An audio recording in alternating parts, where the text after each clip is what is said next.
Hare Krishna, Krishna Krishna, Hare Hare, Hare Rama, Rama Rama, Hare Hare. Om Ajnana Timirandhasya Jnananjana Shalakaya Chakshurunmilitam Yena Tasmai Shri Guruve Namah. Shri Chaitanya Manobhishtam Sthapitam Yena Bhutale Swayam Rupa Kadamayam Dadati Sa Padantikam Vandeham Shri Guru Shri Uttapada Kamalam Shri Gurun Vaishnavamsha Shri Rupam Sagra Jatam Sahagana Raghunathanvitam Tam Sajivam Sadvetam Savadutam Parijana Sahitam Krishna Chaitanya Devam Shri Radha Krishna Padan Sahagana Lalita Sri Vishakhanvitam Sa Namo Vishnu Padaya Krishna Prasthaya Bhutale Shri Mate Bhakti Vedanta Swami Niti Namine Namaste Saraswati Deve Gauravani Pracharine Nirvishesha Shunyavadi Paschat Deshatarine Vansha Kalpatarubhyascha Kripa Sindhuvaevacha Patitanam Pavanebhyo Vaishnavebhyo Namo Namaha. Jai Sri Krishna Chaitanya Prabhu Nityananda Shri Advaita Gadadhar Shivasadi Shri Gaura Bhakta Vrinda Hare Krishna Krishna Krishna Hare Hare Hare Rama Rama Rama Hare Hare. Om Namo Bhagavate Vasudevaya. Om Namo Bhagavate Vasudevaya. Om Namo Bhagavate Vasudevaya. Narayanam Namaskritte Naram Cheva Narottamam Devim Saraswatim Vyasam Tato Jayamudire Nasta Prayasha Bhadreshu Nityam Bhagavata Sevaya Bhagavate Uttama Shloke Bhaktir Bhavati Nestiki Krishnaya Vasudevaya Devaki Nandanaya Cha Nanda Gopa Kumaraya Govindaya Namo Namaha. हरे कृष्णा। भक्तों का स्वागत है। तो कल हम श्रवण कर रहे थे पहले स्कंद के तीसरे अध्याय से समस्त अवतारों के स्रोत भगवान कृष्ण, इस अध्याय से श्रवण कर रहे थे। इसमें हमने 17 श्लोक तक पढ़ लिया था, 17वें श्लोक तक पढ़ लिया था। आज हम 18वें श्लोक से 18 श्लोक से श्रवण करेंगे। 80 श्लोक में है भगवान नरसिंह अवतार का वर्णन किया गया है। करुणा राधिका माता जी ने हैंड रेज किया है। हरे कृष्ण प्रभु जी, दंडवत प्रणाम। प्रभु मैं कल क्लास अटेंड नहीं कर सकी थी, तो मुझे ये पूछना था कि 14 टेक्स्ट 14 में लिखा O brahmanas in the 9th incarnation, तो ये कौन किसको संबोधित कर रहा है? ये ओ ब्राह्मणास किनको कहा गया है? जो 9th का जो बता रहे हैं इनकारनेशन पृथु, टेक्स्ट 14 है। टेक्स्ट 14 पे आते हैं। ये सूत गोस्वामी शौनकादिक ऋषियों को संबोधित कर रहे हैं। अच्छा, ओके। शौनकादिक ऋषि ब्राह्मण है, भृगुवंशी हैं। सूत गोस्वामी ब्राह्मण नहीं है, जो सुनने वाले हैं वो ब्राह्मण है। सूत गोस्वामी अगर ऐसा जाति में देखा जाए तो थोड़ा सा निम्न जाति के सूत गोस्वामी। अगर वैसे भक्ति में जाति नहीं देखा जाता है, लेकिन सूत गोस्वामी निम्न के। लेकिन जो सुनने वाले हैं वो भृगुवंशी शौनकादिक ऋषि, इसलिए उनको बोल रहे हैं वो ब्राह्मण। पर सूत गोस्वामी वाज प्रेजेंट जब उन्होंने बताया था परीक्षित महाराज को। He was the only rishi present there. वो अब इनको अब बता रहे हैं शौनकादिक। ये परंपरा चल रही है। उन्होंने सुखदेव गोस्वामी से सुना था, अब वही सूत गोस्वामी जो है इनको शौनकादिक ऋषियों को बता रहे हैं। 88,000 शौनकादिक ऋषि, ये सब भृगुवंशी ब्राह्मण है। ब्राह्मणों में भी उच्च कैटेगरी वाले ब्राह्मण है। ठीक है जी जी, थैंक यू प्रभु, थैंक यू। हरे कृष्ण। हरे कृष्ण। हरे कृष्ण प्रभु जी, दंडवत प्रणाम। धन्यवाद प्रणाम। तो ये जो है अभी हम 18वें श्लोक से सुनेंगे, 18 श्लोक से नरसिंह अवतार के बारे में। कल तक हम 13 अवतार सुन चुके थे, 12 और 13 एक साथ सुने थे। धन्वंतरी अवतार और मोहिनी अवतार दोनों समुद्र मंथन के टाइम हुए थे, और समुद्र मंथन के टाइम कल हमने सुना था 4 अवतार एक साथ हुए थे। अजीत अवतार, कूर्म अवतार, मोहिनी, धन्वंतरी अवतार और मोहिनी अवतार, 4 अवतारों ने समुद्र मंथन में योग में भाग लिया था। तो 13 अवतार टोटल हुए थे। आज हम 14 अवतार सुनेंगे। चतुर्दशम नारसिंहम बिभ्रत दैत्येन्द्रिम, चतुर्दशम नारसिंहम बिभ्रत दैत्य इंद्रम ऊर्जितम, ददार कर्जे उरो एरकाम, ददाद अर्कर्जे उरो एरकाम कटकृत यथा।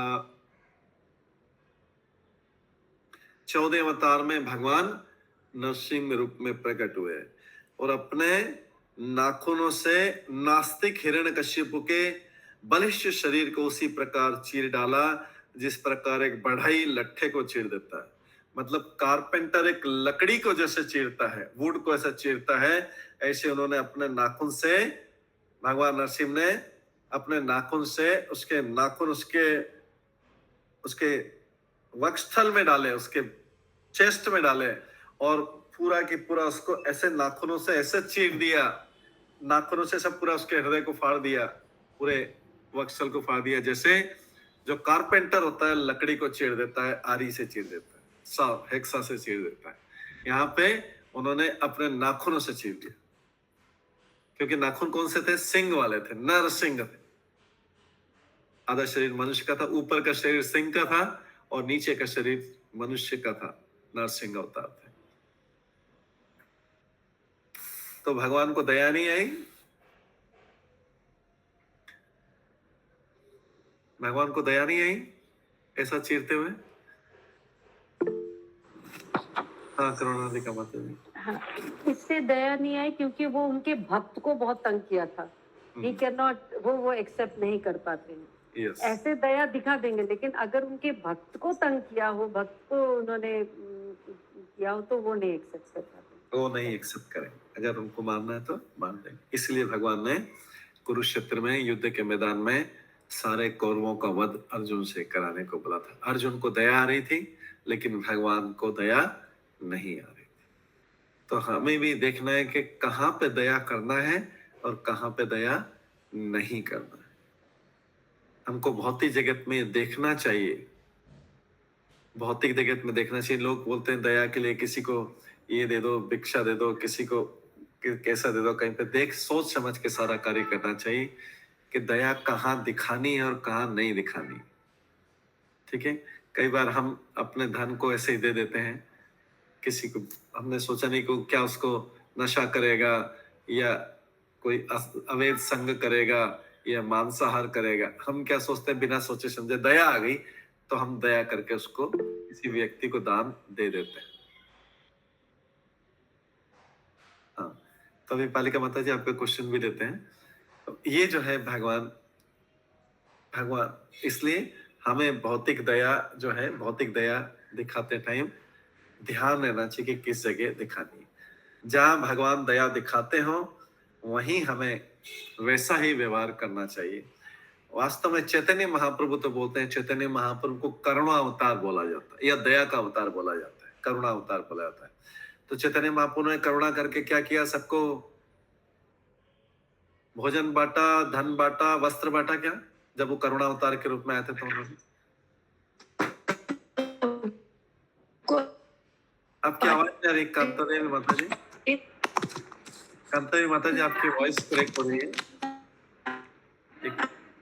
हरे कृष्ण। कांतादेवी माता जी आपकी वॉइस क्रैक हो रही है। हरे कृष्ण। हाँ, आपकी आवाज नहीं आ रही माता जी। ठीक है, तो चैतन्य महाप्रभु ने क्या किया? हरे कृष्ण प्रभु। हाँ जी, एक, हाँ, अभी मैंने माइक ऑफ किया था, अभी जिनको बोलना है माइक ऑन करके कर बोल सकते हैं। गुरुदेव भगवान के श्री चरणों में कोटि कोटि प्रणाम। हरे कृष्ण। हरे कृष्ण नाम बांटा है। हाँ सर, एक मिनट, नहीं कोई भी बिना हाथ हैंड रेज प्रभु किए मैं नहीं प्रणाम बोलेगा कर रही हूँ प्लीज। प्रभु, उसके लिए हाथ उठाना होगा। नहीं सर, सविता माता जी आपको जब प्रभु जी मैं आपको प्रणाम कर रही हूँ प्रभु जी, उसके लिए हाथ उठाना होगा।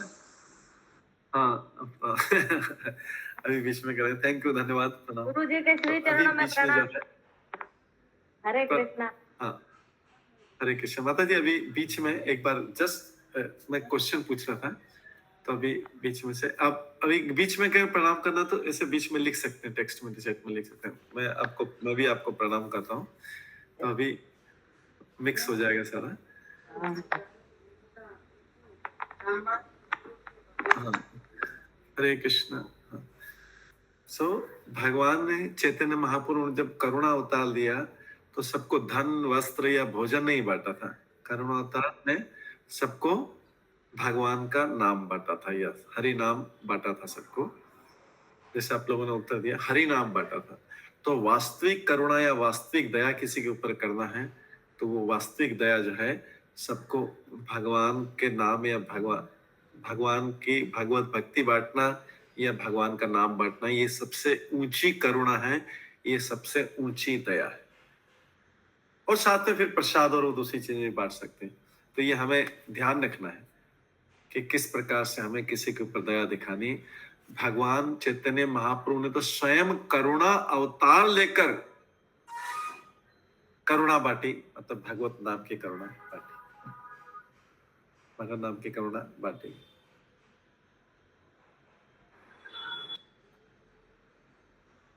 ठीक है, तो ये जो है, इसलिए यहाँ पे नरसिंह भगवान ने हिरण्यकश्यप पर कोई दया नहीं दिखाई। और जैसा कि पालिका माता जी ने प्रश्न पूछा था इसमें कि भगवान ने क्या दया की, तो अल्टीमेटली ये भी भगवान की दया है। भगवान जो भी करते हैं, अगर वो भगवान मारते भी हैं, उसको चीर दिया, उसके हृदय को चीर दिया, तो भी ये भगवान की दया है। क्योंकि जैसा हमने बताया था कि भगवान जो भी कार्य करते हैं, भगवान माखन की चोरी कर लें तो भी लोग उनकी पूजा करेंगे, भगवान युद्ध के मैदान को छोड़ के चले जाएं रणछोड़ तो भी लोग उनकी पूजा करेंगे, भगवान रासलीला करें तो भी उनकी पूजा करेंगे, भगवान अर्जुन के सारथी बन जाएं तो भी पार्थ सारथी के रूप में उनकी पूजा करेंगे, और भगवान ने हिरण्यकश्यप को मार दिया तो भी भगवान उनका दया ही दिखा रहे हैं, उनके ऊपर उद्धार कर रहे हैं, क्योंकि कार्य भगवान के द्वारा किया गया। भगवान आ गए हैं, भगवान का बीच में आ गए हैं, तो भगवान जो भी भगवान के द्वारा किया जाएगा वो जीव के हित में ही होगा।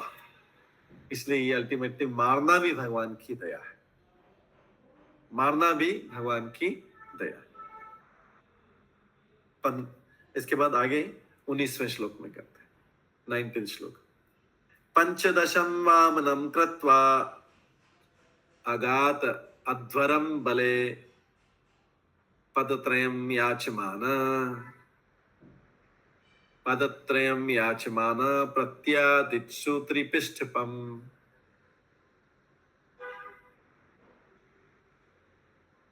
पंद्रहवें अवतार में भगवान ने बौने ब्राह्मण का रूप धारण किया, वामन का रूप धारण किया, और वे महाराजा बलि द्वारा आयोजित यज्ञ में पधारे। किस लिए आए थे? भिक्षा लेने आए थे। और भिक्षा किस लिए लेने आए थे? देवताओं को स्वर्ग का राज्य वापस दिलवाने के लिए उन्होंने वामन रूप धारण किया था, क्योंकि देवता लोग हार गए थे, असुरों से हार गए थे, असुर लोग स्वर्ग का राज्य कर रहे थे। तो असुरों की माता जो है कौन है? सॉरी, सुरों की माता, देवताओं की माता कौन है? अदिति। देवताओं की माता अदिति है।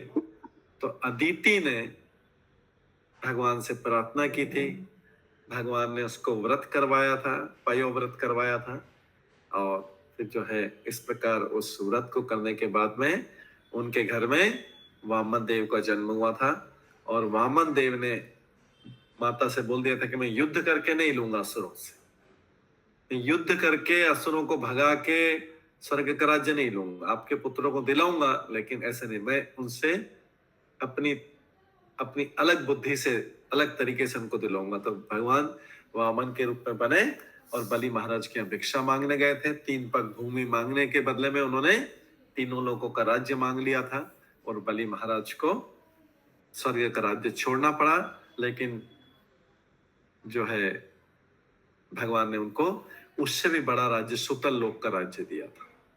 और बाद में इस इंद्र के बाद में अगला इंद्र जो है बलि महाराज बनेंगे। ठीक है, ये भगवान का कौन सा अवतार था? 15वां अवतार था, 15th। अब 16वां अवतार। अवतारे षोडश में पश्यन् ब्रह्म द्रुह नृपान् त्रिसप्त कृत्वः कुपितः निक्षत्रामकरोत् महीम्।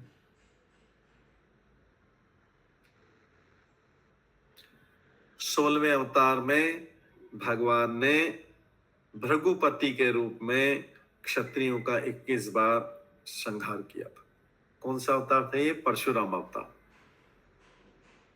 16वें अवतार में भगवान ने भृगुपति के रूप में क्षत्रियों का 21 बार संहार किया, क्योंकि वे ब्राह्मणों के विरुद्ध किए गए विद्रोह के कारण उनसे क्रुद्ध थे। तो क्षत्रिय जो लोग थे ये ब्राह्मणों पे उस समय अत्याचार कर रहे थे।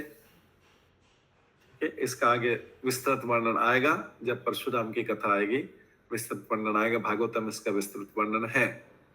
तो जो है क्षत्रिय लोगों को सामान्यतः ब्राह्मणों की आज्ञा से शासन चलाना चाहिए, लेकिन जब क्षत्रिय लोग ब्राह्मणों की अपमान करते हैं, उनकी अवहेलना करते हैं, जो शासक वर्ग, क्षत्रिय मतलब शासक वर्ग, ब्राह्मणों की अवहेलना करते हैं, तो उन्हें उन बलपूर्वक उनके पद से हटा दिया जाना चाहिए। तो परशुराम ने जो है ये पृथ्वी को 21 बार क्षत्रियों से विहीन कर दिया था, 21 टाइम। इतना क्रोध आया था। ये भी भगवान का अवतार है, ये भगवान का शक्त्यावेश अवतार। ये कौन सा है? भगवान का शक्त्यावेश अवतार। और इन्होंने जो है क्षत्रिय विहीन कर दिया। ये किस समय थे, किस युग में थे? ये कोई बता सकता है किस युग में थे ये?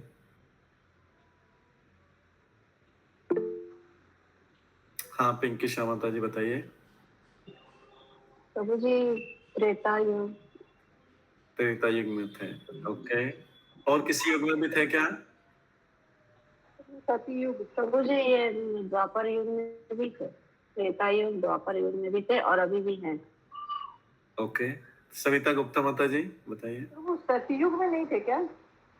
हाँ, सतयुग में नहीं थे ये, त्रेता द्वापर में थे और अभी भी हैं। ठीक है, त्रेता द्वापर में थे और जो है, हाँ, प्रीति माता जी बताएंगे। प्रीति माता जी आपने हैंड रेज किया है। ठीक है, तो त्रेता युग में इनकी रामचंद्र से इनकी भेंट हुई थी। ये जब क्रोधित हुए थे, जब राम ने शिव धनुष तोड़ा था, तब जो है ये क्रोधित हुए थे। तो त्रेता युग में थे इसे। इसके बाद में कृष्ण के द्वापर युग में भी ये थे। हाँ, सविता गुप्ता माता जी बताइए। वो तो परशुराम थे ना, जब क्रोधित धनुष तोड़े थे, तो वामन देव को नहीं, अभी तो हम परशुराम को तो बात कर रहे हैं, वामन देव का तो हो गया। हम तो 20वें श्लोक में, हम तो परशुराम के अवतार का वर्णन कर रहे हैं। वामन देव का तो हो गया। सॉरी, वामन देव का हो गया। 16वें अवतार परशुराम की बात कर रहे हैं। परशुराम जो है रामचंद्र और कृष्ण दोनों के समय थे। मैं थोड़ा सा कंफ्यूज हो गई थी, इसीलिए मैंने त्रेता युग सतयुग बोला, तो मुझे याद नहीं था कि आप वामन देव को। हाँ, वामन देव का श्लोक हो गया था पूरा। अभी हम भृगुपति, ये हमने श्लोक पढ़ा था ना, अवतार षोडश में पश्यन्। ये जो 16वां अवतार की बात कर रहे थे, ये परशुराम जो है इन्होंने 21 बार क्षत्रियों का वध किया था। कुसुम भगत माता जी। प्रभु जी, ये जो वामन देव का अवतार था, ये लीला अवतार हुआ क्या? हाँ, लीला अवतार था, ये लीला अवतार, वामन देव का लीला अवतार। और Thank you. ये लीला अवतार है, और जैसे हमने बताया ये मनवंतर अवतार भी इस बार का जो है, इस बार का मनवंतर अभी जिस युग में हम हैं अभी का ये मनवंतर अवतार भी है। एक ही भगवान दो अवतारों में भी आ सकते हैं। आप देखेंगे जहाँ पे मनवंतर अवतार, अगर याद है मनवंतर अवतार कि हमने मनवंतर अवतार कौन से श्लोक में पढ़ा था, तो उसमें देखेंगे कि जो भगवान का वामन देव का अवतार है ये उनका मनवंतर अवतार भी है। स्वयंभू मनु के कार्यकाल में जब हमने शुरू में पढ़ा था, जहाँ पे कैलकुलेशन है ना, ब्रह्मा जी की आयु की कैलकुलेशन है 5वें श्लोक के उसमें, तो आप उसमें पढ़ेंगे कि भगवान का स्वयं भी मनु के रूप में यज्ञ, उत्तर में तामस मनु, रेवत मनु, और इसके वेवस्वत मनु के रूप में वामन, ये डबल अवतार में है। लीला अवतार में ऐसे वेवस्वत मनु, जो हमारा वेवस्वत मनु ही चल रहा है, और इसमें वामन अवतार के रूप में भी, वामन अवतार जो है मनवंतर अवतार के रूप में भी है 5वें श्लोक में क्या तात्पर्य में है। तो कई बार भगवान का एक ही रूप दो तरीके से, दो अलग अलग कामों के लिए भी अवतार लेता है। ठीक है, तो लीला अवतार भी है और मनवंतर अवतार भी है। कुसुम भगत माता जी, आपका कोई प्रश्न है? नहीं प्रभु जी, हरे कृष्ण। ठीक है, हैंड ये अपना हाथ हैंड डाउन कर लेना। हाँ, तो ये जो है इसलिए, और ये परशुराम जी आज भी जीवित हैं। परशुराम जी आज भी जीवित हैं, लेकिन ये तपस्या कर रहे हैं। और जब इनका कार्य पूरा हो गया था तो भगवान ने इनकी शक्ति इनसे वापस ले ली थी। जब इनका कार्य पूरा हो गया था और ये भगवान से ही, जब भगवान से इनकी भेंट हुई थी रामचंद्र से, तो ये उस समय भगवान से युद्ध करे थे। फिर बाद में इनको पता लगा कि ये तो स्वयं रामचंद्र ही स्वयं भगवान है। बाद में भगवान ने, क्योंकि इनका शक्ति का आवेश जो किया था वो काम पूरा हो गया था, भगवान ने इनकी शक्ति का ले लिया था। फिर इसके बाद में ये महेंद्र पर्वत पे जल के जाके तपस्या करने लगे थे। ठीक है, तो भगवान कई बार शक्ति भी वापस ले लेते हैं अपनी, जब काम पूरा हो जाता है, नहीं तो शक्ति का दुरुपयोग हो सकता है। तो इस तरह से इस परशुराम अवतार ने 21 बार पृथ्वी को क्षत्रियों से विहीन किया था। इसके बाद 17वें अवतार, तथा सप्तदशे जातः सत्यवत्याम पराशरात् चक्रे वेद तरो शाखा दृष्टा पुंसः अल्पमेधसः। तत्पश्चात 17वें अवतार में भगवान जो है, भगवान ने अवतार लिया 17वां अवतार। किसके लिए? पराशर मुनि के माध्यम से सत्यवती के गर्भ में व्यास देव के रूप में प्रकट हुए थे। उन्होंने यह देखकर कि जन सामान्य अल्पज्ञ है, एकम एव वेद को अनेक शाखाओं प्रशाखाओं में विभक्त कर दिया। वेद पहले एक था, अभी कितने वेद हैं? 4 वेद हैं। पहले एक वेद था। वेदों की वाणी कहां से आई है? ब्रह्मा जी से। ब्रह्मा जी को ज्ञान किससे मिला है? भगवान से मिला है। तो वेदों की वाणी को उन्होंने 4 भागों में बांटा वेद व्यास जी ने। ये भगवान का अवतार है वेद व्यास जी, शक्त्यावेश अवतार है। पराशर मुनि और सत्यवती के पुत्र हैं। तो उन्होंने सोचा कि कलयुग में, क्योंकि ये वेद व्यास जी जो है द्वापर के अंत में उन्होंने ये सारे शास्त्रों की रचना की थी। तो उन्होंने कलयुग के लोगों की बुद्धि को ध्यान में रखते हुए अल्पमेधसा, कलयुग के लोगों के बारे में हमने पढ़ा था। किसमें पढ़ा था? पहले स्कंद के पहले अध्याय के 10वें श्लोक में कलयुग के गुण सबने पढ़े होंगे कि कलयुग में लोगों की आयु न्यून होती हुई, शरीर झगड़ालू रहते हैं आलसी रहते हैं, पथभ्रष्ट होते हैं, अभागे होते हैं, साथ में सदैव विचलित रहते हैं। अभागे रहते हैं, अल्प बुद्धि, मंद सुमंद, बुद्धि भी मंद रहती है। तो ये कलयुग के लोगों को ध्यान में रखते हुए उन्होंने क्या किया, इसको एक वेद को 4 वेदों में बांट दिया। जैसे किसी को अगर कोई बुक बहुत मोटी लगती, कठिन लगती, तो वो सोचेगा अरे इतनी बड़ी बुक मैं कैसे पढ़ूंगा। भागवतम, अगर भागवतम को, सारी भागवतम को 18 वालों में एक कर देंगे तो कोई पढ़ने, आधे लोग तो ऐसे ही उसको देख के सोचेंगे, प्रणाम ही करेंगे, खाली नमस्कार करेंगे, दंडवत प्रणाम करेंगे कि ऐसी भागवतम नहीं पढ़ सकते। लेकिन क्या किया प्रभुपाद ने, इन भागवतम को 18 भागों में बांटा। हालांकि 12 स्कंद है, 12 कैंटो हैं, लेकिन 18 भागों में बांट दिया। 18 बुक है, स्कंद 12 है, लेकिन बुक किताबें जो है 18 बुक। तो इतने इतने भागों में बांट दिए जिससे लोग एक एक वॉल्यूम ध्यान से पढ़ सके ढंग से। इसलिए हम भी एक बुक लेके बैठे हैं। अगर ऐसी 18 बुक का एक ही बुक लेके बैठेंगे तो सारे लोग बोलेंगे ये हमारे जीवन में नहीं होगा। तो ऐसे वेद व्यास जी ने क्या किया, एक वेद को 4 भागों में बांट दिया, क्योंकि कलयुग के लोग कम बुद्धि वाले हैं, उनको धीरे धीरे जो है एक एक करके पढ़ेंगे और उसकी व्याख्या भी पढ़ेंगे तो जाके उस समय उन्होंने फिर महाभारत की भी रचना की थी। सब अल्प बुद्धि वाले लोगों के लिए, कलयुग के सारे लोग अल्प बुद्धि वाले, क्योंकि वेद नहीं तो बहुत बुद्धिमान, वेद केवल बुद्धिमान और स्वरूप सिद्ध ब्राह्मण ही समझ सकते हैं, क्योंकि कलयुग तो अज्ञानी मनुष्य से भरा पड़ा है। तो यहां से यहां पर जो है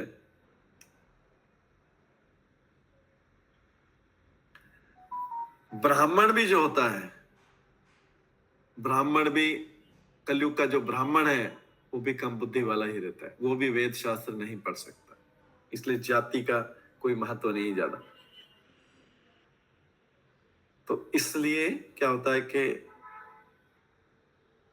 इस कलयुग में इसको 4 वेदों में डिवाइड किया था। इसके बाद आगे बताया गया है कि जो ब्राह्मण है, इसमें कलयुग में ब्राह्मण और उच्च वर्ग के लोग भी हैं, वो भी जो है ब्राह्मण और उच्च वर्ग के लोग भी हैं, वो भी कल्चर्ड नहीं है।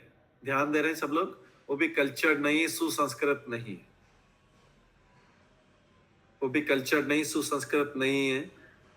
इसलिए ये सब लोग क्या कहलाते हैं, ब्राह्मण क्षत्रिय वैश्य सब क्या कहलाते हैं, द्विज बंधु कहलाते हैं। द्विज बंधु कहलाते हैं। द्विज बंधु की गिनती शूद्रों की कैटेगरी में ही होती है।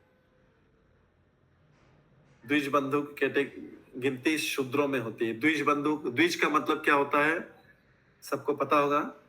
द्विज का मतलब होता है, ध्यान दीजिए सभी लोग, द्विज का मतलब होता है, हाँ कुसुम भगत माता जी बताएंगे। जिनका 2 बार जन्म हुआ हो। हाँ, जिनका 2 बार जन्म हुआ। 2 बार जन्म कैसे रहता है, ट्वाइस बॉर्न कैसे रहते हैं, 2 बार जन्म कैसे होता है। 2 बार जन्म, एक बार तो, हाँ एक, और एक बार जब उनका दीक्षा होता है। हाँ, एक बार माता के गर्भ से होता है और एक बार दीक्षा होता है। ये इसको बोलते हैं द्विज, 2 बार जन्म हुआ। तो जो वास्तविक जन्म है वो जो गुरु, पहला जन्म तो माता पिता से होता है, भौतिक माता पिता से होता है। उस समय हर कोई व्यक्ति कलयुग में शूद्र है। जन्म किसमें हुआ, शूद्र के रूप में हुआ। अब उसको ब्राह्मण क्षत्रिय वैश्य बनना है, तो उसके लिए उसको क्या करना पड़ेगा, दूसरा जन्म लेना पड़ेगा। दूसरा जन्म किससे होता है, जन्म तो हो गया, हम मानते हैं कि जन्म हो गया, लेकिन जब तक शुद्धिकरण नहीं होगा उसको नहीं माना जाएगा। भौतिक जन्म हुआ है, शुक्राणुओं से, वीर्य से जन्म हुआ है, तो उसको शूद्र के लेवल पे माना जाता है। लेकिन उसका शुद्धिकरण होता है जब वो दीक्षा लेता है। दीक्षा में नए माता पिता बनते हैं। दीक्षा में नए पिता कौन बनते हैं, गुरु। और माता कौन बनती है दूसरे जन्म में, आध्यात्मिक जन्म में। हाँ शिवानी माता जी। प्रभु जी शास्त्र, हाँ शास्त्र, जो शास्त्र होते हैं माता है और गुरु जो है पिता है। ये नए माता पिता होते हैं आध्यात्मिक जन्म होने के बाद। द्विज, दूसरा जन्म, इसको बोलते हैं द्विज। इसलिए द्विज होते हैं। ब्राह्मण भी द्विज हो सकते हैं, क्षत्रिय भी द्विज हो सकते हैं, वैश्य भी द्विज हो सकते हैं। लेकिन शूद्र जो है शूद्र जो है उनको इनमें से कोई 3 कैटेगरी में आना पड़ेगा, तब उनको दूसरा जन्म होगा। नहीं तो शूद्र अवस्था में वो केवल क्या रहेंगे? केवल मात्र एक ही जन्म, एक ही जन्म में माने जाएंगे। ठीक है, ये द्विज बोलते हैं। लेकिन कई लोग जो है, और लेकिन फिर उनका क्या होगा जो ब्राह्मण परिवार में हुए या क्षत्रिय परिवार में हुए, अगर उन्होंने दूसरा जन्म या आध्यात्मिक जन्म, आध्यात्मिक दीक्षा नहीं ली, तो उनको बोला जाता है द्विज बंधु। वो वास्तव में द्विज नहीं है, द्विज बंधु वास्तव में द्विज नहीं, उन्होंने खाली पैसे परिवारों में जन्म लिया है जो ब्राह्मण क्षत्रिय वैश्य हैं, लेकिन आध्यात्मिक या उनके कर्म जो है वैसे नहीं है, तो उनको द्विज बंधु बोला जाता है। ठीक है, तो द्विज और द्विज बंधु में अंतर समझ में आया? द्विज मतलब जो शुद्ध रूप से या तो ब्राह्मण है या क्षत्रिय है, वैश्य है, शुद्ध रूप से वैसा कार्य कर रहा है। और द्विज बंधु मतलब जो वैसा जन्म तो ले लिया है ब्राह्मण कुल में या क्षत्रिय कुल में या वैश्य कुल में, लेकिन वैसा काम नहीं कर रहा है, तो उसको बोलते हैं द्विज बंधु। मतलब वो द्विज नहीं, द्विज के बंधु हैं, उनके परिवारों में जन्म लिया। ठीक है, तो शास्त्र पढ़ने का समझ में किसको आएगा? जो द्विज है, जो वास्तव में चाहे वो ब्राह्मण हो, चाहे वैश्य हो, चाहे क्षत्रिय हो। तो इन ऐसे अल्पज्ञों को, शूद्रों को और सबको अल्पज्ञ को ध्यान में रखने के लिए, अल्पज्ञों को ध्यान में रखते हुए वेद व्यास ने पहले वेदों को 4 भागों में बांटा। फिर उसके बाद आगे हम सुनेंगे कि और भी एक एक वेद को कई कई भागों में बांट के फिर उसको आगे आगे आगे शिष्य परंपरा में दिया। पहले उन्होंने 4 शिष्यों को दिया, फिर उन शिष्यों ने आगे उसको कम एक एक चैप्टर तक आ गए, उतने तक सबको बांटा गया उनके शिष्यों ने, वेद व्यास के एक शिष्यों ने, जिसमें जैमिनी ऋषि और दूसरे ऋषि थे। ऐसे बांट के जो है आगे किया, जिससे लोगों को समझ में आए। ठीक है, ये वेद व्यास का अवतार था, 17वां अवतार था। इसके बाद है 18वां अवतार, अभी श्लोक नंबर 22। नर देवत्तम आपन्न। हाँ, करुणा राधिका माता जी, प्रश्न है आपका। हरे कृष्ण प्रभु जी, मेरा प्रश्न है कि वेद व्यास किस अवतार माने जाते हैं? कौन सा? ये तो ज्ञान शक्ति 2 है क्या? मतलब वो ज्ञान भी तो बांटते हैं ना? नहीं, साहित्य का साहित्य हाँ। ज्ञान तो कुमारों ने बांटा था। अच्छा, वेद व्यास जी ज्ञान नहीं बांटे। ज्ञान जो है, ज्ञान यहाँ पे 4 कुमारों ने बांटा था, जो ब्रह्म ज्ञान और वो, ये तो भक्ति के लिए उन्होंने भागवतम लिखा था, इसलिए उनको साहित्य वेश अवतार बोलते हैं। साहित्य को लिखा, वैदिक साहित्य को लिखा। शक्ति वेश भी है और साहित्य वेश दोनों है। शक्तिवेश में शक्तिवेश ही बोलते हैं। उसके अंदर कोई पूछे कि शक्तिवेश इतने सारे होते हैं, तो इन्होंने क्या किया शक्तिवेश में? कौन सी शक्ति का आवेश था? अगर कोई पूछे तो साहित्य की शक्ति का आवेश था, साहित्य लिखने के। जैसे शक्तिवेश में सब बहुत सारे हैं। कोई स्पेशली पूछता है कि अच्छा नारद मुनि भी शक्तिवेश अवतार है, 4 कुमार भी शक्तिवेश अवतार है, तो फिर नारद मुनि ने क्या किया, 4 कुमार ने क्या किया? तो फिर उसका स्पेसिफिक आंसर होता है कि नारद मुनि शक्तिवेश में भक्त्यावेश अवतार है, मतलब उन्होंने भक्ति का प्रचार किया। और कुमार भी 4 कुमार भी शक्तिवेश अवतार है, उन्होंने क्या किया? उन्होंने ज्ञान का आवेश, उन्होंने ज्ञान का वितरण किया। और वेद व्यास जी भी शक्तिवेश अवतार है, उन्होंने क्या किया? उन्होंने साहित्य को लिखा। शक्तिवेश में भी इसलिए होता है, तो कोई विशेष रूप से पूछेगा तो, क्योंकि सब में खाली भगवान एक एक शक्ति का आवेश करते हैं, उस शक्ति के लिए वो भगवान के बराबर माने जाते हैं, उस शक्ति के लिए जहां तक। लेकिन भगवान के पास तो ऐसी हजारों शक्ति, भगवान एक एक करके देते हैं, उस चीज के लिए वो एक्सपर्ट हो गए, भगवान की पूरी शक्ति उनके पास। इसके बाद 18वें अवतार में नर देवत्वम आपन्न सुर कार्य चिकीर्षया समुद्र निग्रह आदीनि चक्रे वीर्याणि अतः परम। 18वें अवतार के रूप में भगवान राजा राम के रूप में प्रकट हुए।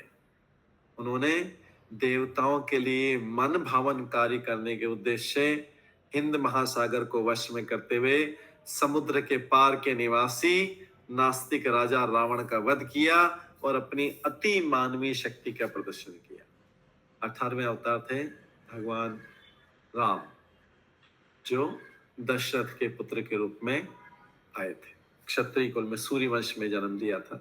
तो हमने देखा कि भगवान मुनि के रूप में आते हैं, अभी जैसे देखा ना वेद व्यास के रूप, कभी मुनि के रूप में आते हैं, ऋषि के रूप में आते हैं, मत्स्य के रूप में आते हैं, कुर्म के रूप में आते हैं, मोहिनी के रूप में आते हैं, धन्वंतरी के रूप में आते हैं, वराह के रूप में आते हैं, सारी कैटेगरी, पशुओं की कैटेगरी कवर कर लेते हैं, पानी में रहने वाले जीवों की कैटेगरी कवर कर लेते हैं, ऋषि मुनि कवर कर लेते हैं, राजा के पुत्र के रूप में, राजा के रूप में भगवान जो है सारे।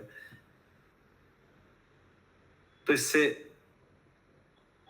जो है यहाँ पर भगवान ने रामचंद्र का अवतार क्यों लिया? राजा रावण का वध करने के लिए, क्योंकि भगवान भगवत गीता में लिखा है कि 3 उद्देश्य मुख्य हैं, बाकी ऐसे हजारों छोटी छोटी चीजें रहती हैं। परित्रणाय साधुनाम एक उद्देश्य, परित्रणाय साधुनाम विनाशाय च दुष्कृताम दूसरा उद्देश्य, और तीसरा उद्देश्य धर्म संस्थापनार्थाय। ये 3 मुख्य उद्देश्य हैं, और भी हजारों उद्देश्यों के छोटे छोटे 3 मुख्य उद्देश्य। संभवामि युगे युगे, हर युग में बार बार भगवान आते हैं। किसके लिए आते हैं? ये 3 मुख्य कार्य करने के लिए आते हैं, 3 मुख्य कार्य करने के लिए आते हैं। तो रामचंद्र भी इसी रूप से आए थे उन्होंने। और रावण जैसे माना को था, रावण नास्तिक था, भगवान पर जो भगवान के ऊपर मानता नहीं था। और रावण जो है सोच रहा था मैं भौतिक शक्ति से सारा काम कर दूंगा, वो भगवान के नियमों का उल्लंघन करना चाह रहा था। कोई व्यक्ति अगर स्वर्ग में जाना हो तो क्या करना पड़ता है? पुण्य कर्म करने पड़ते तब जाके स्वर्ग। लेकिन रावण बोलता था नहीं, मैं पुण्य कर्म वाला रास्ता नहीं, मैं यहाँ से एक सीढ़ी, सोने की सीढ़ी बना दूंगा, स्वर्ग तक सीढ़ी से लोग चढ़ के जाएंगे, कोई मैं पुण्य कर्म का नहीं माना। लेकिन ऐसा तो संभव नहीं है।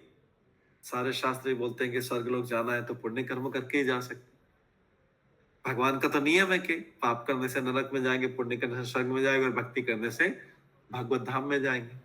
लेकिन रावण बोलता था नहीं, मैं नहीं मानूंगा, मैं अपनी बल से सबको जीत के, इतना पावरफुल था। भगवान ने शक्ति दी हुई थी उसको, शिव जी के आशीर्वाद से शक्ति मिली हुई थी, देवता ने शक्ति दी थी। लेकिन शिव जी के आशीर्वाद उसको खाली शक्ति दे सकता है, उसकी रक्षा नहीं कर सकता, क्योंकि भगवान तो शिव जी से ऊपर।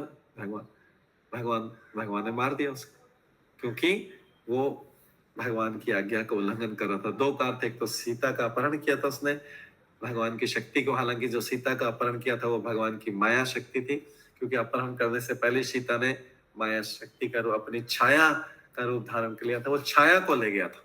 सीता तो भगवान की शक्ति है, भगवान की शक्ति को कोई टच भी नहीं कर सकता। तो जैसे ही रावण अपहरण करने वाला था, उससे पहले सीता वो वास्तव में भगवान की माया शक्ति का अपहरण कर लेगा था। लेकिन फिर भी भगवान को छुड़ाना, तो भगवान का संसार को उदाहरण देना था, उसको सीता को छुड़ाना कर्तव्य था। तो वो चाहे सीता की परछाई थी जो सीता जैसी थी, लेकिन उसको भी छुड़ाया भगवान ने। और इसके बाद में वो रावण दूसरे नियमों का उल्लंघन कर रहा था, उसका भी वध किया था।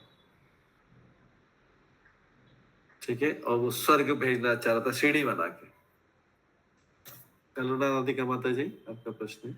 वो ये कौन सा माना जाएगा, लीला अवतार की शक्तिविश अवतार? ये दोनों लीला अवतार है, भगवान स्वयं इसमें लीला अवतार है। लीला अवतार, ये भगवान का लीला अवतार है, स्वांश अवतार, लीला अवतार, पूर्णांश अवतार।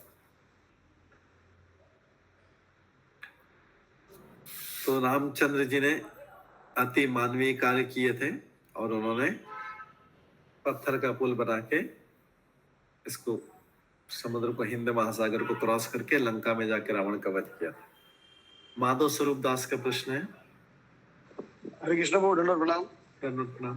भगवान बोले थे भगवान सीता जी भगवान राम की शक्ति है, उनके संग रहती है। यस। तो फिर भगवान रामचंद्र जी जब वनवास से वापस आए तो फिर सीता जी को त्याग क्यों किए? हाँ, भगवान ने सीता को इसलिए त्याग किया था कि 2 कारण थे। एक तो जब भगवान की शक्ति का कार्य हो जाता है, ऐसा चैतन्य महाप्रभु के केस में भी हुआ, और ऐसा कृष्ण ने भी किया था। जब भगवान की शक्ति का कार्य हो जाता है तो उस शक्ति को भगवान वापस भेज देते हैं। तो वापस भेजने का समय आ गया था, इसलिए भगवान ने उस शक्ति को त्याग दिया, क्योंकि उसके बाद में उनको राज्य कार्य चलाना था, उसमें भगवान की सीता की जरूरत नहीं थी, क्योंकि भगवान की शक्ति है। भगवान की शक्ति तभी आती जब भगवान को उनकी जरूरत पड़ती, तभी बुला लेते हैं अपनी शक्ति को। और दूसरा कारण है कि वो मर्यादा पुरुषोत्तम है। उन्होंने इस जगत को उदाहरण दिखाने के लिए किया कि जो वॉशरमैन था, एक धोबी था, कपड़े धोने वाला था, उसने वो भगवान की निंदा करने लगा था। भगवान ने, हालांकि वो सही नहीं था वो व्यक्ति, लेकिन फिर भी भगवान ने राजा के रूप में एक उदाहरण प्रस्तुत करते हुए सीता को त्याग दिया था। लेकिन वो वास्तव में जो असली सीता थी वो ऑलरेडी जो है, जो उनका कार्य हो गया था, और इसलिए वो उनको उन्होंने वन में भेज के लव कुश को उत्पन्न करके उसके बाद में जो है सीता फिर से पृथ्वी में समा के, लास्ट में सीता पृथ्वी में समा के चली गई थी। तो ये भगवान इस प्रकार का कार्यकलाप अपनी इस लीला से दोनों चीज बताते हैं।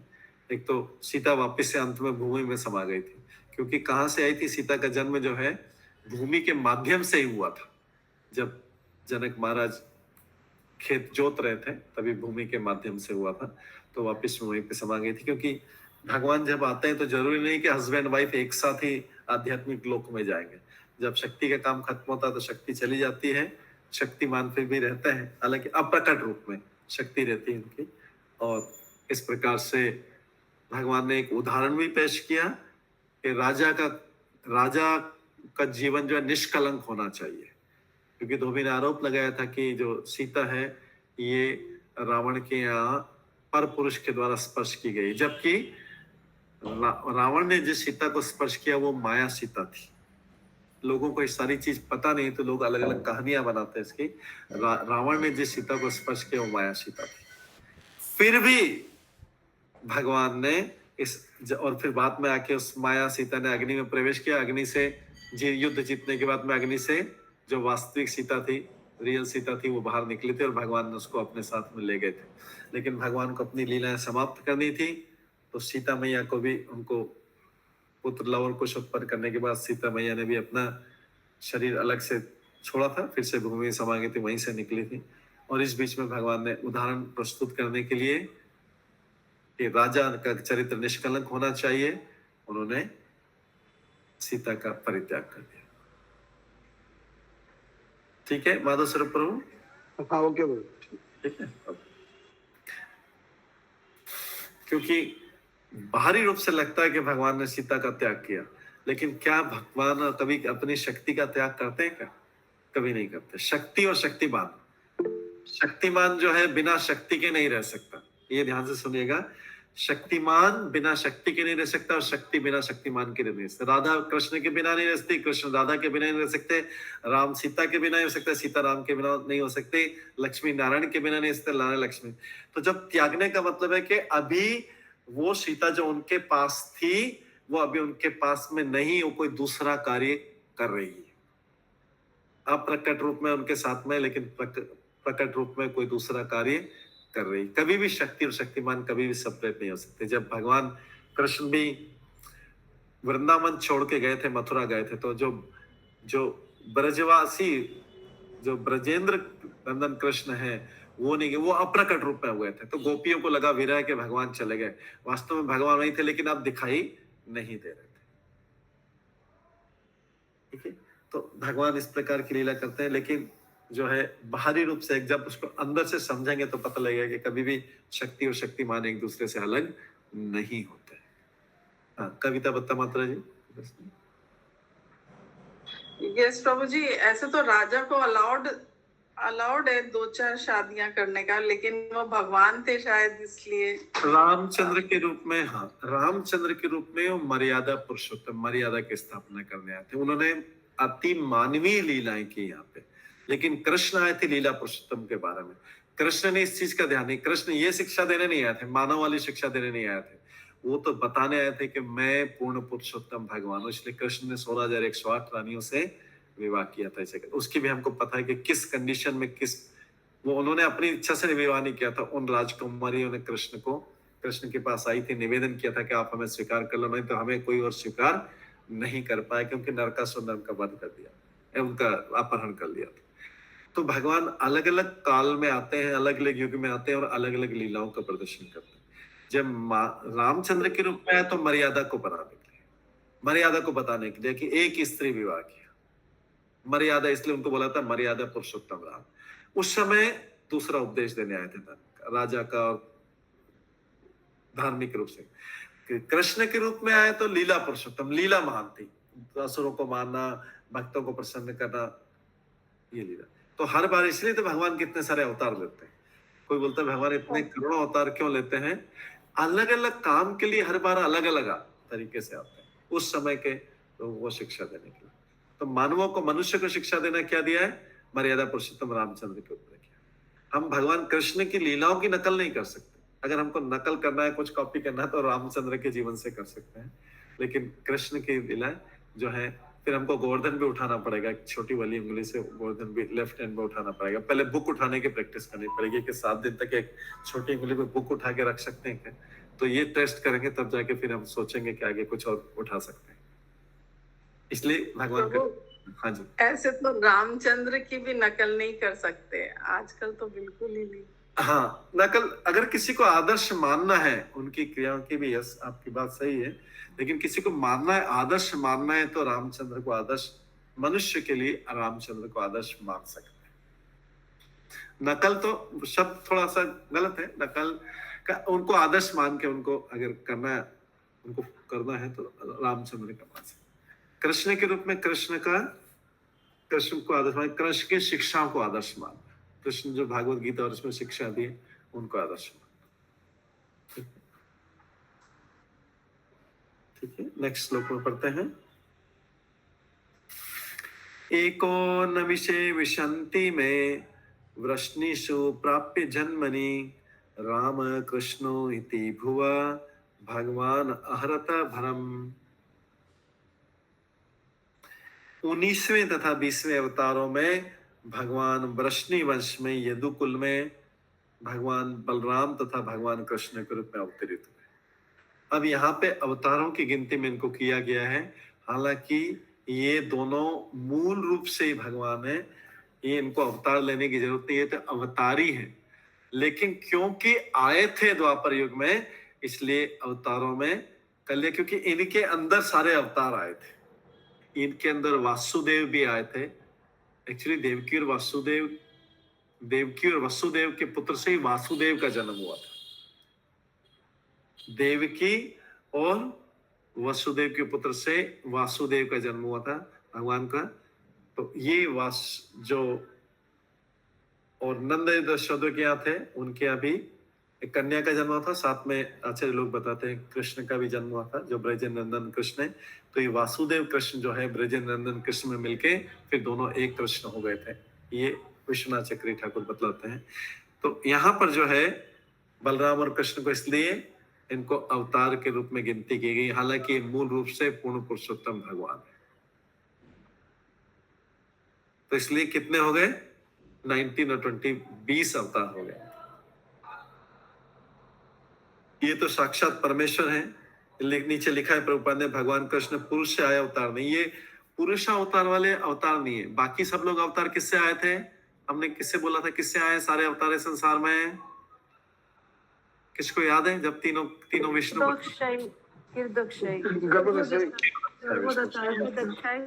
क्षीरोदक्षाय विष्णु से सारे आगे, षष्ठी बन गई तब क्षीरोदक्षाय विष्णु से आएंगे। षष्ठी के बनने के पहले गर्भोदक्षा विष्णु से आए थे।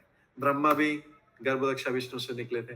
विष्णु जो जिनको क्षीरोदक्षा विष्णु, वो स्वयं भी गर्भोदक्षा विष्णु से निकलते हैं। और शिव जी भी जो है ब्रह्मा के माध्यम से उधर से निकले थे। तो लेकिन षष्ठी बनने के बाद में जो सारे अवतार हुए वो किससे आए? क्षीरोदक्षा विष्णु से।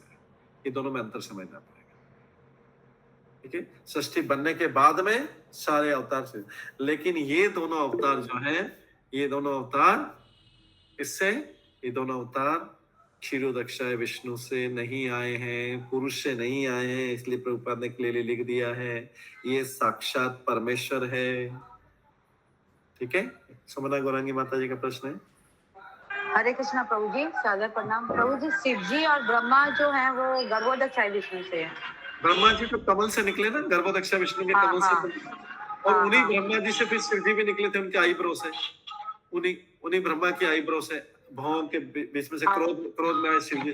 तो इनको सबको तीनों को गर्भरक्षा विष्णु से उत्पन्न माना जाता है। ठीक है। उसके बाद जब सृष्टि की रचना, ब्रह्मा जी जब आ जाएंगे, पोजीशन ले लेंगे, ब्रह्मा जी तो उत्पत्ति हुई थी, लेकिन अब पोजीशन लेके जब सृष्टि की रचना करेंगे तो सारे अवतार किससे आएंगे? क्षीरोदक्षा विष्णु से आएंगे। ठीक है। और प्रश्न शिवानी माता जी का प्रश्न है। हरे कृष्णा प्रभु जी, धन्यवाद प्रणाम। प्रभु जी, लेकिन उस दिन जब आप बता रहे थे ना कि इवन भगवान भी जब इस धराधाम पे आते हैं तो वो क्षीरोदक्षाई विष्णु के माध्यम से आते हैं। हाँ, उनके माध्यम से आते हैं, मतलब उनसे जन्म नहीं होता है, उनसे परमिशन हुआ। जैसे हमने बताया ना, डिस्ट्रिक्ट मजिस्ट्रेट का एग्जांपल दिया था, आना पड़ेगा। तो प्रार्थना किसको की गई थी? श्री कृष्ण के अवतार के लिए किसको प्रार्थना की गई थी? ब्रह्मा जी किसके पास में गए थे? पृथ्वी को लेके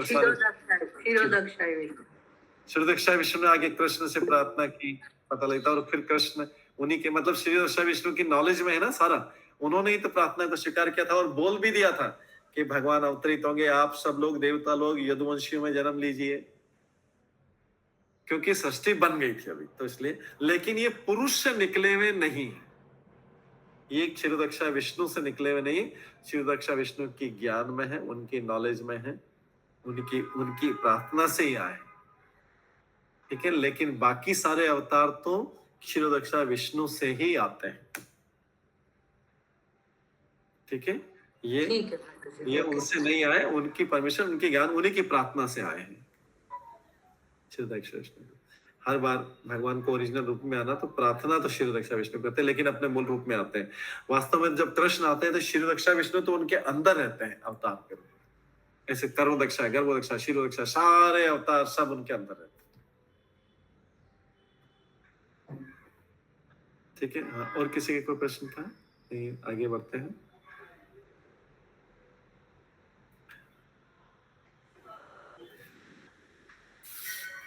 आगे, ततः कलो संप्रवर्ते सम्मोहाय सुरदिशाम बुद्ध नामना अंजनसुतः कीकटेषु भविष्यति।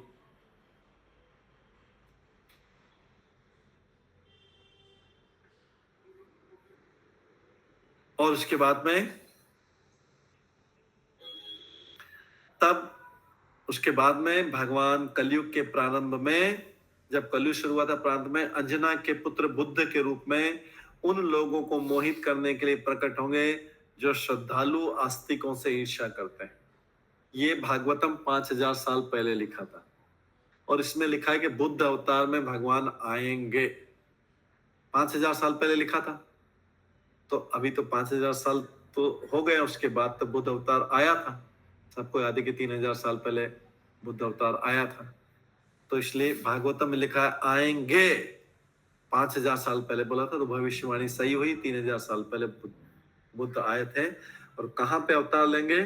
बिहार में, सबको पता होगा, बोध गया स्थान है, बोध गया जो है बिहार प्रांत में, वहां पर ये अंजना के पुत्र के रूप में प्रकट हुए थे। और उन्होंने अहिंसा की विचारधारा को बोला था अहिंसा परमो धर्म, अहिंसा ही परमो धर्म। तब उस समय क्यों बोला था? क्योंकि उस समय जो लोग थे, उस समय जो वैदिक ज्ञान का दुरुपयोग हो रहा था और लोग वैदिक यज्ञ के बहाने पशुओं का वध करते थे। वैदिक यज्ञ के बहाने पशुओं का वध करते थे, पशुओं को अंधाधुंध मारा जा रहा था। तो ये दशा देख के पूरे पृथ्वी से पशु खत्म हो रहे थे यज्ञ के बहाने के। यज्ञ से उनकी इच्छा पूरी हो गई। आज भी कुछ जगह पे देवी देवताओं के पे पशु को काटा जाता है, मारा जाता है, वो ठीक नहीं है, परंपरा ठीक नहीं है ये परंपरा। इसलिए बुद्ध ने अहिंसा का ध्यान दिया। उस समय पहली आवश्यकता थी कि लोगों की हिंसा बंद करवाई जाए। उस समय हिंसा बंद करवाना पहला उद्देश्य था, क्योंकि भगवान अलग अलग समय पर अलग अलग उपदेश देने के लिए आते हैं। उस समय के धर्म की स्थापना, युग धर्म की स्थापना के लिए आते हैं। तो उस समय के लिए जो धर्म है वो स्थापना करने आते हैं, किसी चीज को रोकने के लिए आते हैं। तो भगवान उस समय के लिए जो सबसे ज्यादा इंपॉर्टेंट उपदेश होता है उसको देते हैं, और बाकी सारे उपदेशों को जो है वो बोलते हैं पहले इसको ऊपर करो। तो लोग धर्म के नाम पर पशु वध कर रहे थे, यज्ञ में पशु की बलि देते थे। इतना ज्यादा हो गया था कि बुद्ध ने जो है बोला अहिंसा परम धर्म। और बुद्ध ने क्या बोलती है, सब छोड़ दो आप, वेदों का ये सब, वेदों को छोड़ दो मानना। क्यों छोड़ दो? कि वेदों के नाम पे पशुओं की बलि हो रही थी। तो पहला क्या काम था, पहले तुम आप ये वेदों का छोड़ो, सब छोड़ो, वेदों के कर्म सब वेदों को छोड़ दो। तो उन्होंने लोगों को नास्तिक बना दिया था। तो बुद्ध ने नास्तिकता का उपदेश दिया था। बुद्ध ने उस समय नास्तिकता का मतलब वेदों के ज्ञान को ही मना कर दिया, क्योंकि वो समझ नहीं पाए, लोग समझ नहीं पाएंगे कि वेदों में कैसे पालन करना है, कौन सा कब पालन करना है। तो उन्होंने बोल दिया आप वेदों को ही छोड़ दो, वेदों को मानने से मना कर, उनको बोला वेदों को छोड़ दो।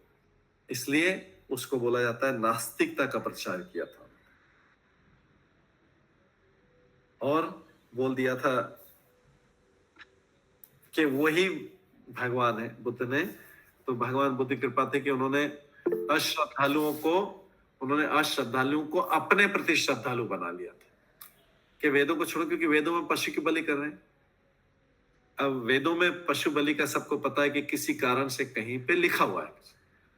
अगर किसी को करना है तो काली रात, जो अमावस्या की रात है, उसमें जाके अगर किसी को नॉनवेज नहीं छूटा तो काली रात को अमावस्या के दिन बकरी की बलि दी जाती है। लेकिन साथ में मंत्र बोला जाता है कि अगले जन्म में आप भी मेरा इसी प्रकार से वध करना। इस प्रकार से था, लेकिन लोग उसका दुरुपयोग करने लगे। और जो है जब ये सारा होने लगा तो बुद्ध ने अवतार लिया, और भगवान ने बुद्ध के रूप में अवतार लिया और लोगों को बोल दिया कि सबसे पहले आप छोड़ो, सभी वेद छोड़ो, पहले हिंसा बंद करो। तो अहिंसा का प्रचार किया था। अहिंसा परम धर्म। हालांकि अहिंसा परम धर्म नहीं है, लेकिन उस समय के लोगों के लिए प्रचार किया, क्योंकि भगवान कृष्ण जब बाद में आए तो भगवान ने क्या बोला, सर्वधर्मान परित्यज्य माम एकम शरणम भजम। परम धर्म क्या है? परम धर्म तुम एकमात्र है। भगवान बोल रहे मेरी शरण में आओ। क्या परम धर्म क्या है? हम गीता से क्या समझते हैं? भगवान की शरणागति होना परम। ठीक है। हाँ, सविता गुप्ता माता जी का प्रश्न था। अभी भी तो पशु बलि तो बहुत ही होता है, पर वो इतना होने के बाद भी तो आपको प्रचार करना पड़ेगा और पशु बलि बंद करवाना पड़ेगा। हमारा ऐसा कोई नहीं सुनेगा, मैं योग्य नहीं हूँ, पर सभी को करना पड़ेगा, सबको करना पड़ेगा। इसलिए लोगों को जब भागवत गीता का प्रचार करेंगे तो जो है उसमें भागवत गीता का प्रचार करेंगे तो धीरे धीरे सब कुछ होगा। ऐसे किसी को हाथ पकड़ कर रोका नहीं जा सकता है, नहीं तो लड़ाई झगड़ा हो जाएगा। भागवत गीता का प्रचार करके भागवत गीता का उपदेश देंगे तो लोग धीरे धीरे छोड़ देंगे। ठीक है। शिवानी माता जी और रंजना सिंह माता जी, एक पहले शिवानी माता जी, पहले शिवानी माता जी करना ना, उसके बाद रंजना सिंह माता जी। हाँ, हरे कृष्णा प्रभु जी। प्रभु जी, ये जो बौद्ध धर्म मानने वाले अभी जो हैं, basically I think China, Japan, वो लोग तो सबसे ज्यादा नॉन वेज खाते हैं, किसी चीज को छोड़ते। तो फिर वो क्या धर्म पालन कर रहे हैं? वो कुछ भी नहीं हो। तो बुद्ध को भी छोड़ दिया उन्होंने। वो तो वैसे ही नास्तिक थे। भगवान बुद्ध ने उनको वैदिक ज्ञान से दूर कर दिया था। जब कोई व्यक्ति वैदिक ज्ञान से दूर हो जाता तो वैसे उसका पतन हो जाता। लेकिन उस समय उन्होंने उनको जो है रोकने के लिए क्या कि नहीं तो पशु बलि होती जा रही थी, और जो वास्तविक धर्म है वो भी बदनाम हो रहा था।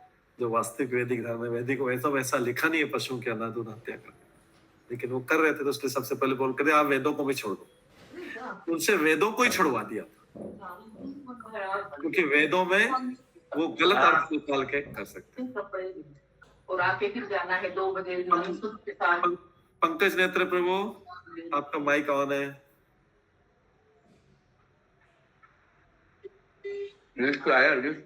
पंकज लखानी प्रभु, आपका माइक ऑन है। तुमसे बनानी है, मैंने बनाई हुई है, बता दिया रहो को।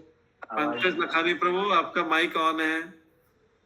हाँ, तो ये जो है शिवानी माता जी, ये उसका आंसर था। Okay Prabhu ji, thank you.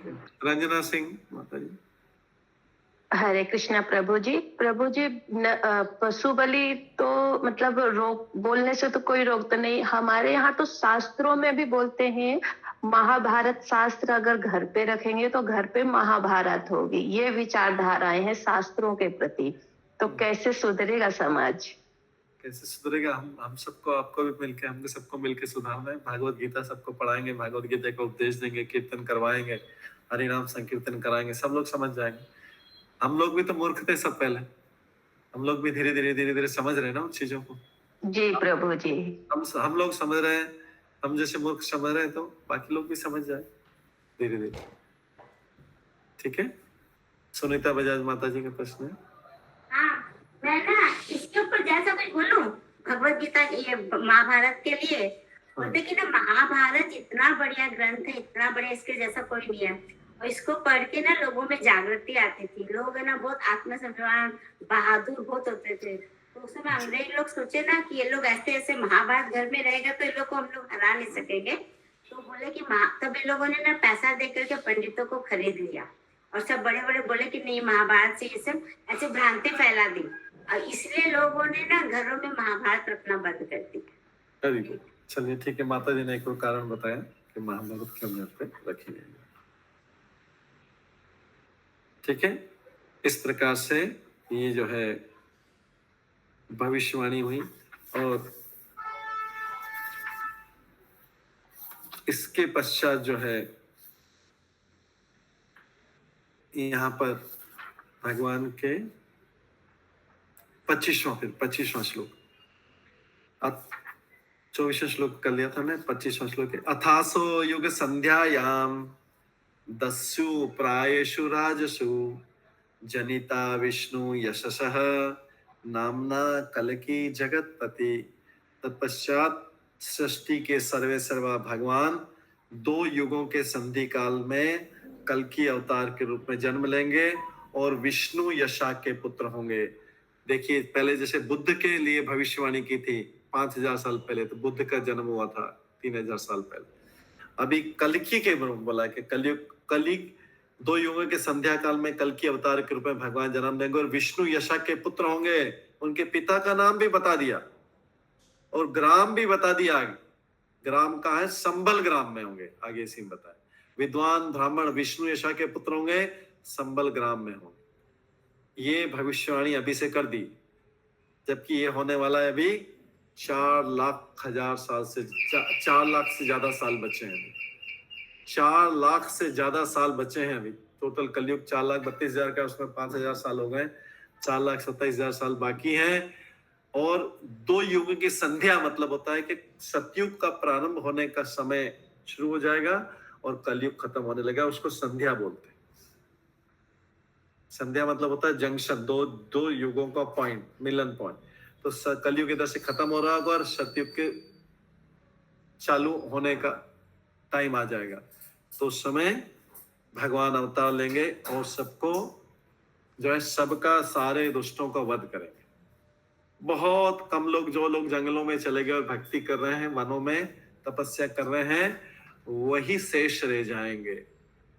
कुछ लोग जीवित हैं अभी भी, वो सतोगुण में हैं, और उनसे फिर जो बचे हुए हैं, जो जंगलों में भगवान की भक्ति कर रहे हैं, तपस्या कर रहे हैं, उनसे आगे जाके संतानें उत्पन्न होगी और सतयुग की शुरुआत होगी। इसलिए उनको बचा के रखा हुआ है, इसलिए उनको बचा के रखा हुआ।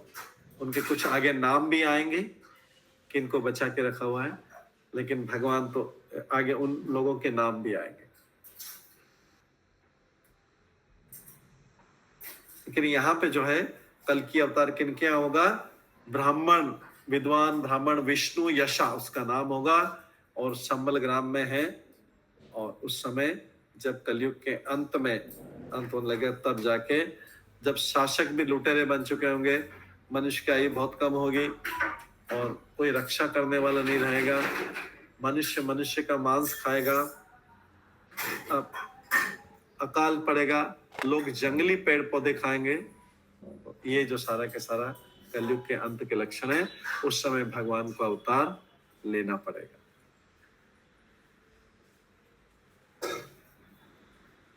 उन सबका वध, उस समय भगवान कोई दया नहीं करेंगे।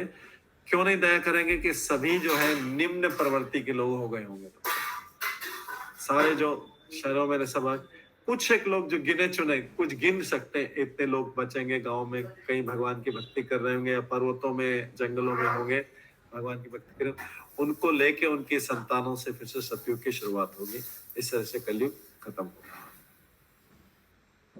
तो ये सारे अवतारों का वर्णन, इसके अलावा हालांकि कोई बोलेगा कि 25 नहीं हुए, तो फिर भी जितने भी हुए हैं 22 तक हुए हैं। बाकी और भी अवतार हैं, हयग्रीव अवतार, हरि अवतार, हंस अवतार, प्रश्निगर्भ अवतार, और भी अवतार है भगवान के। 25 से भी ज्यादा है। 25 तो ऐसे रफली गिनती के लिए 24 या 25 बोला जाता है। भगवान के तो असंख्य अवतार। तो इसमें 22 का ये वर्णन किया, और बाकी हंस अवतार का वर्णन नहीं, हरि अवतार का वर्णन नहीं, प्रश्निगर्भ का नहीं, हयग्रीव का नहीं, और भी अवतार है, आगे बीच बीच में आते रहे।